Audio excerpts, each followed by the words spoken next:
Bismillahirrahmanirrahim. Assalamualaikum warahmatullahi wabarakatuh. Halo, selamat siang anak-anakku sekalian yang ada di rumah. Apa kabar kalian hari ini? Mudah-mudahan kalian semua dalam keadaan sehat dan selalu dalam lindungan Allah Subhanahu wa Ta'ala. Amin ya Rabbal 'Alamin. Gimana kalian anak-anak hari ini? Masih semangat kan belajarnya?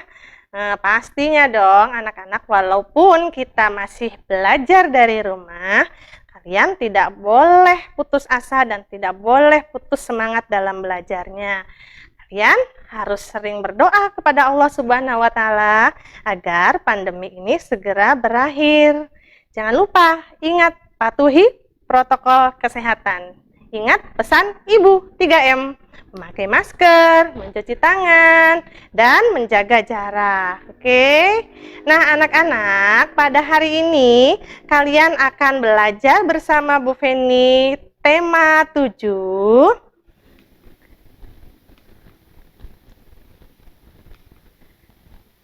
Yaitu peristiwa dalam kehidupan. Subtema 1, peristiwa kebangsaan masa penjajahan. Nah, materi yang akan kita pelajari yaitu mengenal suku bangsa dengan berbagai identitasnya, mengidentifikasi keragaman sosial dan jenis-jenis usaha yang dikelola, memahami dan menyimpulkan peristiwa pengkristalan dan pengembunan sebagai salah satu contoh perubahan wujud benda. Nah, anak-anakku, sebelum mulai belajar, kalian siapkan dulu buku, pensil, pulpen, dan penggarisnya. Oke, sudah siap? Tentu sudah siap ya.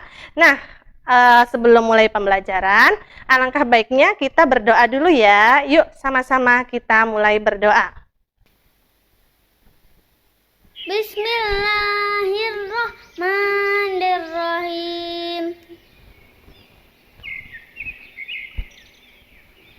Raditu billahi rabba wa bil islami dina wa bi muhammadin nabiyya wa rasula. Rabbi zidni ilman warzuqni fahman. Amin, amin ya Robbal 'Alamin. Mudah-mudahan kegiatan pembelajaran kita hari ini mendapatkan banyak manfaat ya nak ya. Oke, udah siap belajarnya? Siap tentunya.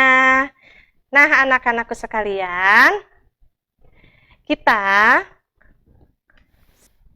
kalian tahu kan, Indonesia itu terdiri dari banyak pulau, dari Sabang sampai Merauke. Ya, dengan begitu luasnya wilayah Indonesia, Indonesia juga memiliki banyak keragaman. Nah, keragaman apa saja? Nah, keragaman yang ada di Indonesia diantaranya suku bangsa, bahasa, agama, budaya, keadaan geografis, dan masih banyak lainnya. Nah, anak-anakku sekalian, tadi kan Bu Feni menyebutkan kalau wilayah Indonesia itu dari Sabang sampai Merauke. Tadi juga disebutkan berbagai macam keragaman yang ada di Indonesia. Di antaranya adalah suku bangsa. Nah, coba perhatikan gambar berikut ini. Ini adalah gambar peta Indonesia. Kalian lihat ya, ada Pulau Sumatera, Pulau Jawa, Kalimantan, Sulawesi, ada Pulau Bali, Nusa Tenggara, Maluku, dan Papua. Nah, coba kalian perhatikan dengan seksama. Kita lihat di Pulau Sumatera. Suku-suku yang terdapat di Pulau Sumatera, itu ada banyak nak. Di antaranya ada suku Aceh, Batak, Minang, dan Melayu. Nah, kita beralih ke Pulau Jawa. Suku apa saja ya yang ada di Pulau Jawa? Yaitu ada suku Betawi, Jawa, Sunda, Tengger, dan Baduy. Ada lagi nih, kita pindah ke Pulau Kalimantan. Nah, di Pulau Kalimantan ada suku Kutai, Banjar, Berau, Bajau, Pasir, dan Benua. Nah, sebelahnya kita bergeser ke Pulau Sulawesi. Ada suku Makassar, Bugis, Mandar, Toraja, dan Bentong. Kita turun nih agak bawah nih. Nah, di sini ada Bali dan Nusa Tenggara. Suku-sukunya antara lain suku Riung, Sika, Solor, Sawu, dan Sumba. Lalu yang ada di Maluku, sukunya suku Maba, Mangole, Manipa, Sawai, Wayoli. Nah, terakhir di Pulau Papua. Di Pulau Papua terdapat suku Amume, Arfak, Asmat, Bauji, Dani, dan Kombay. Nah, anak-anak, tadi kan sudah dijelaskan tentang berbagai macam suku yang ada di Indonesia. Coba kalian perhatikan ini. Nah, di sini ada nama provinsi, suku, bahasa daerah, dan rumah adatnya.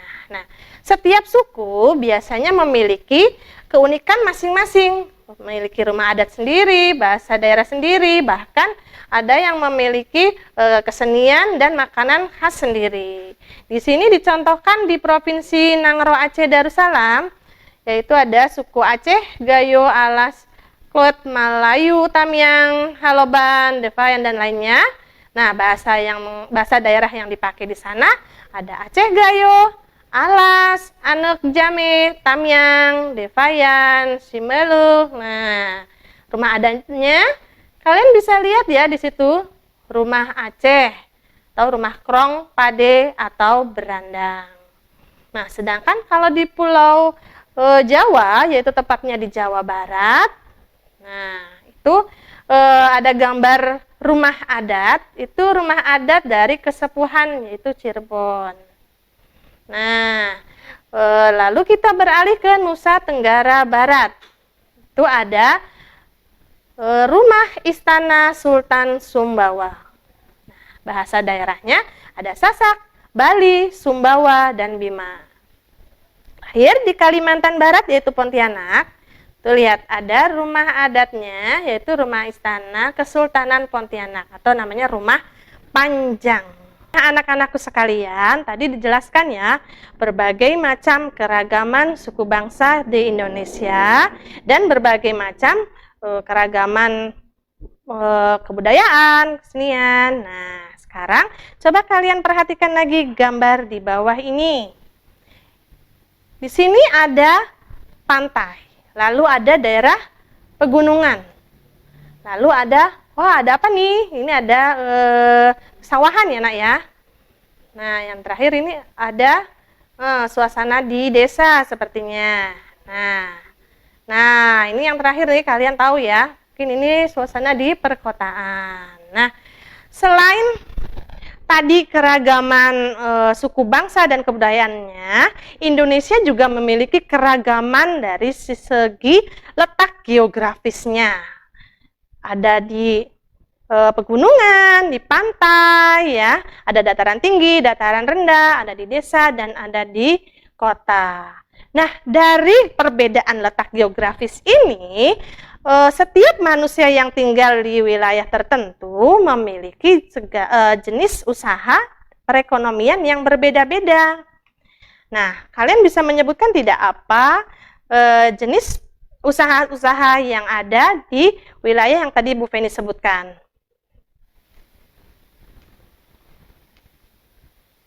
Nah, di dataran tinggi kita bisa lihat. Nah, kalian tahu ini gambar apa? Ada gambar orang yang sedang memetik kebun teh. Biasanya di dataran tinggi banyak sekali perkebunan teh, ya. Lalu selain itu ada sayur mayur. Sayur mayur biasanya tumbuh bagus di dataran tinggi karena cuacanya yang tidak terlalu panas. Nah, ini nih, wah, kalian suka nih. Nah, ini namanya kebun stroberi. Stroberi banyak tumbuh di dataran tinggi. Oke, selanjutnya ada dataran rendah. Dataran rendah usahanya apa aja ya? Nah, apa nih? Siapa yang tahu? Coba tebak. Ini adalah nelayan. Ya, ini nelayan sedang mencari ikan. Nah, kalau ini gambar apa ini? Ini petani garam ya nak ya, yang sedang membuat garam. Lalu ada, nah kalau ini petani padi yang sedang mengolah sawahnya.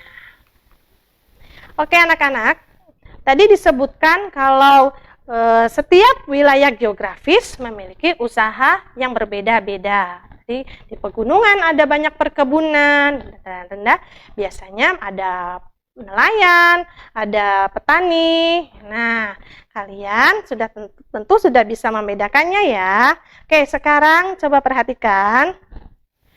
Oke, ini Bu Feni punya gambar tentang daun. Nah, daunnya ada titik-titiknya, Nak.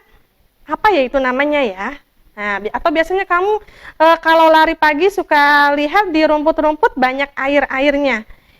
Nah, namanya apa ya ini? Ini namanya adalah embun. Nah, sebelum pelajaran hari ini, kalian sudah membahas dengan Bu Feni ya proses mengembun. Oke, Bu Feni ulang lagi ya. Mengembun adalah proses perubahan wujud dari gas menjadi cair. Nah, contohnya apa saja yang mengembun? Contohnya, titik embun di pagi hari yang biasanya terdapat di daun-daun atau rumput. Butiran air di bagian luar gelas yang berisi es. Kalian yang suka minum es nih, biasanya di luar gelas suka basah, ada titik-titik airnya ya. Nah, itu namanya embun. Lalu yang ketiga, gumpalan awan yang kemudian berubah menjadi hujan. Ada juga kaca dalam mobil yang menjadi basah saat hujan. Dan yang terakhir ada penutup cangkir yang menjadi basah karena uap minuman. Biasanya ini airnya air panas. Nah, ditutupnya suka ada titik-titik airnya. Nah, itu namanya embun. Nah, coba perhatikan gambar berikut ini. Ini gambar apa? Siapa yang tahu? Ini adalah bukan tambak ya, Nak. Ini adalah petani garam. Petani garam yang sedang membuat garam. Biasanya langkah awalnya mereka memisahkan air laut terlebih dahulu. Nah, ini sudah mulai nih karena terkena panas, air laut kemudian menjadi bulir-bulir garam. Tuh ya. Nah, itu dia. Garamnya siap panen. Ya. Nah, air laut yang terkena sinar matahari lama-kelamaan akan menguap. Nah, saat air menguap, kandungan garam di dalamnya akan mengkristal dan ini berubah menjadi butiran garam. Biasanya garam dipakai untuk ibu kalian masak ya, Nak ya. Nah, apa rasanya? Asin tentunya. Tuh, ya. Ini petani garam sedang mengolah garamnya. Nah, ini tadi prosesnya dinamakan mengkristal. Sedangkan tadi, ya masih ingat tadi yang es itu, gelas isi es, di luarnya ada airnya, itu namanya adalah mengembun. Oke. Nah, anak-anak, tadi Bu Feni sudah menjelaskan tentang proses mengkristal dan mengembun. Tadi ada anak sedang minum es ya. Siapa yang di sini suka minum es? Nah, biasanya kalau kalian beli es, belinya di mana? Hah, di mana? Oh ya, di warung. Biasanya di warung sebelah rumah atau di dekat rumah ya, Nak ya. Nah, iya biasanya banyak terdapat warung-warung yang menjual es atau bahkan kafe gitu ya. Nah, anak-anak, kalau kalian suka melihat atau membeli es, kalian bisa belinya di warung, ada belinya di kafe atau restoran. Nah, warung, kafe, restoran itu termasuk jenis usaha ekonomi. Nah, anak-anak, jenis-jenis usaha ekonomi itu apa sih? Nah, kita perhatikan ya. Jenis usaha ekonomi itu ada yang dikelola sendiri dan ada yang dikelola oleh kelompok. Nah, untuk pelajaran hari ini, kalian akan mempelajari jenis usaha ekonomi yang dikelola oleh sendiri. Apa sih yang dimaksud usaha ekonomi sendiri tuh? Nah, usaha ekonomi sendiri itu adalah usaha ekonomi yang pemiliknya perseorangan. Nah, ciri-cirinya apa aja?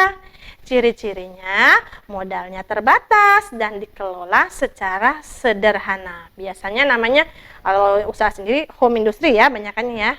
Nah, apa aja contohnya? Seperti pedagang bakso, pedagang es, atau potong rambut.